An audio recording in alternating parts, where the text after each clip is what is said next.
Depuis toujours, l'homme entretient des rapports ambigus avec la nature, à la fois source de vie et allégorie de la mort, comme dans les natures mortes. En général, ces tableaux interpellent sur le côté éphémère de la vie. Donc cette exposition contient des œuvres qui, à la fois par leur composition, font allusion à ce genre pictural du XVIIe.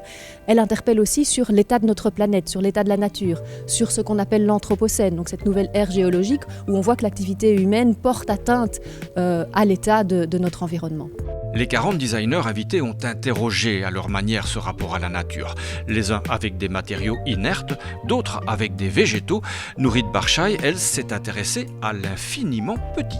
Elle a cultivé des bactéries, donc elle les a nourries et puis elle a dirigé leur évolution, leur propagation dans leur petit univers qui est cette boîte de pétri. Et donc ça trace toute une série de motifs. D'abord librement et puis de façon domptée.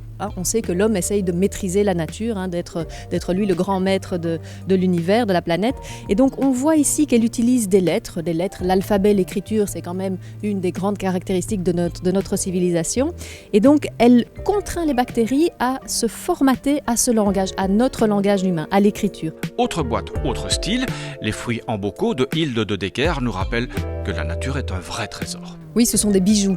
Donc Hilde de Decker, qui est créatrice de bijoux, a travaillé avec la nature. Donc c'est une collaboration avec l'élément végétal, avec l'élément naturel, vivant. Et donc elle a fait pousser à l'intérieur de ces bijoux, à l'intérieur de petites bagues, elle a fait se développer des tomates. Elle l'a fait avec des courges aussi. Mais donc c'est l'idée d'utiliser le matériau vivant comme un élément de production de son objet, de son bijou.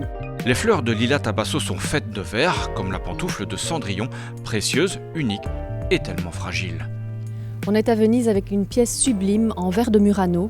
Donc c'est un bouquet qui est saisi au moment, pas quand il est au sommet de sa splendeur, mais au moment où il commence à se faner. On sent que la vie est encore là, mais on sent que le bouquet est en train de se dégrader. Et c'est ça la nature morte, c'est interpeller sur la vanité de l'existence, sur la flétrissure.